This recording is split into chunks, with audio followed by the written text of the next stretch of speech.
శ్రీ సత్యసాయి జిల్లాలో వైసీపీకి భారీ షాక్ తగిలింది. 14 మంది సర్పంచులు, 10 మంది ఎంపీటీసీలు ఆ పార్టీకి మూకుమ్మడిగా రాజీనామాలు సమర్పించారు.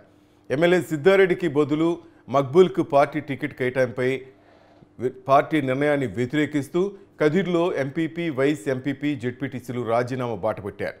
పార్టీ శ్రేణులపై అలాగే పార్టీ శ్రేణుల రాజీనామాలపై స్పందించిన ఎమ్మెల్యే సిద్ధారెడ్డి కార్యకర్తలు, నాయకులు సమన్వయం పాటించాలని సిద్ధారెడ్డి కోరారు.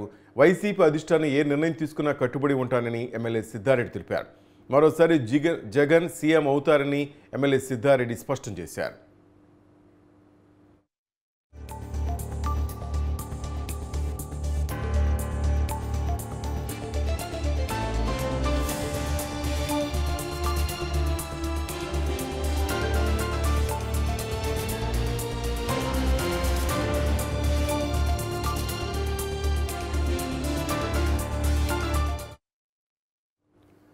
రైట్, శ్రీ సత్యసాయి జిల్లాలో సిద్ధారెడ్డికి సపోర్ట్ చేస్తూ చాలామంది రాజీనామా చేశారు. పార్టీ శ్రేణుల రాజీనామాలపై ఎమ్మెల్యే సిద్ధారెడ్డి కూడా స్పందించారు. సమయం పాటించాలని సిద్ధారెడ్డి కార్యకర్తల నాయకుల్ని కోరారు. మన అప్డేట్స్ మా రిపోర్టర్ సూర్య నాయుడు తెలుసుకుందాం. సూర్య, చెప్పండి. Good morning Srinivas.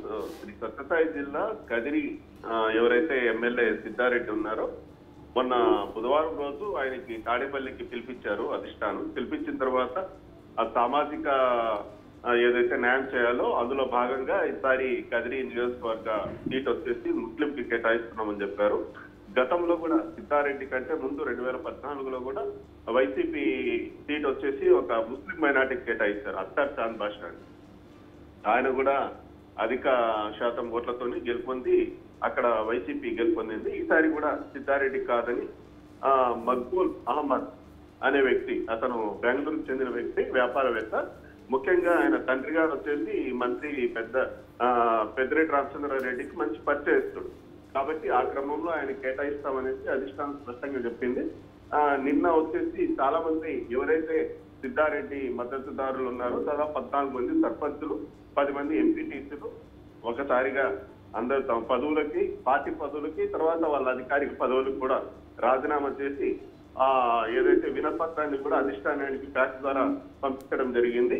సిద్ధారెడ్డికి తప్పనిసరిగా ఆయనకే సీటు కేటాయించాలనేసి నిన్న సిద్ధారెడ్డి ఇంటి దగ్గర కూడా రద్దీ పెరిగింది. ఎవరైతే అభిమానులు, వైసీపీ నాయకులు, కార్యకర్తలు ఎవరైతే ఉన్నారో వాళ్ళందరూ కూడా వచ్చి ఆయనతో మాట్లాడి చర్చించే ప్రయత్నం చేశారు. అంటే ఏదైనా పార్టీ మారాలా, లేకపోతే ఏం చేయాలి, నెక్స్ట్ నిరసనలు ఎలా తెలియజేయాలి అన్నది.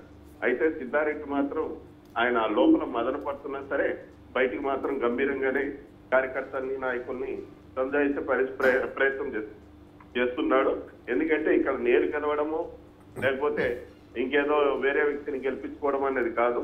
ఈసారి కూడా రాష్ట్ర ముఖ్యమంత్రిగా జగన్మోహన్ రెడ్డిని చేయడమే మన కర్తవ్యము. అదే విధంగా మనం ఎక్కడైనా సరే ఏ వ్యక్తి అయినా సరే పోటీ చేసినా సరే మన జగన్మోహన్ రెడ్డి కోసం ఏ విధంగా అయితే పనిచేస్తామో అదే విధంగా ఆ వ్యక్తి కోసం పనిచేసి మేము ఈసారి కూడా వైసీపీ ఎమ్మెల్యే అభ్యర్థిని గెలిపించుకుంటామని సిద్ధారెడ్డి చెప్పడం జరిగింది. శ్రీనివాస్, సూర్య, ఏంటి సిద్ధారెడ్డిని తప్పించి మక్బూల్కి ఇవ్వడానికి కారణం ఇది? నిజంగా జగన్ చేస్తున్న సర్వేల్లో సిద్ధారెడ్డికి వ్యతిరేకంగా వచ్చిందా?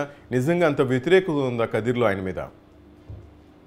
నిజం చెప్పాలంటే శ్రీనివాస్, సిద్ధారెడ్డి ఆయన వచ్చేసి ఒక వైద్యుడు.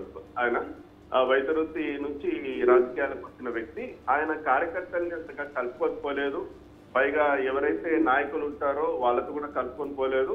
ఆయన పార్టీకి ఆయన పనులు చేసుకుంటూ పోయాడు. కార్యకర్తలకు అందుబాటులో ఉండేవాడు కాదు. ఎక్కువగా అతను బెంగళూరులో ఉండే వ్యక్తి కాబట్టి చాలా మంది నాయకులకి, కార్యకర్తలు కూడా అతని మీద అసంతృప్తి ఉంది. ఈసారి అతనికి కనుక పార్టీ టికెట్ ఇస్తే గెలిచే అవకాశాలు కూడా చాలా తక్కువ ఉన్నాయి. ఒకవేళ అతనికి ఇచ్చినా సరే పార్టీ క్యాడర్ ఎవరైతే ఉన్నారో దాదాపు చాలా మంది అతనికి వ్యతిరేకంగా పనిచేసే పరిస్థితి కూడా ఉంది. కాబట్టి ఇవన్నీ ఆలోచన చేసి కదిరిలో మైనారిటీ చాలా మంది ఉన్నారు కాబట్టి ఆ ఓట్ల దృష్టిలో కూడా పెట్టుకొని ఆ మైనారిటీ వ్యక్తికి పార్టీ టికెట్ ఇవ్వడం జరిగింది. రైట్, మొత్తం మీద ఇటు మక్బూల్ నిర్ణయం పట్ల మొత్తం టోటల్ వైసీపీ కేడర్ ఏమంటోంది? మక్బూలు నిర్ణయం పట్ల అయితే ఒక రకంగా చెప్పాలంటే చాలా మంది అయితే హర్షం వ్యక్తం చేస్తున్నారు. ఆయన మంచి వ్యక్తి. ఇప్పటికైతే అతని గురించి రాజకీయాల్లో ప్రత్యక్షంగా లేడు కాబట్టి పెద్దగా తెలియకపోయినా పరిచయాలు అయితే చాలా ఉన్నాయి ఇక్కడ. కాబట్టి మైనారిటీ పీపుల్ ఎవరైతే ఉన్నారో ఈసారైనా సరే మాకు న్యాయం జరిగింది అన్నట్టు వాళ్ళు ఒకవైపు సంబరాలు జరుపుకుంటున్నారు. కొంతవరకు క్యాడర్ అయితే మాత్రం రాజీనామాలు చేస్తూ నిరసనలు తెలియజేస్తున్నారు. ఏదేమైనప్పటికీ కూడా విశ్వసనీయ సమాచారం ప్రకారం అయితే జగన్మోహన్ రెడ్డి ఖచ్చితంగా తేల్చేశారు. ఈసారి మక్బుల్ అహ్మద్ కే ఇక్కడ పార్టీ టికెట్ ఇవ్వడం అనేది తేల్చేశారు. ఎవరు రాజీనామాలు చేసినా, ఎవరు అసంతృప్తులు అయినా, ఎంతమంది నిరసన తెలియజేసినా కూడా తగ్గేటైతే ఉండదు శ్రీనివాస్. ఈసారి అయితే కదిరి ఎమ్మెల్యే సీట్ అయితే మక్బుల్ అహ్మద్ కే ఉంటుంది. Right, thank you Surya.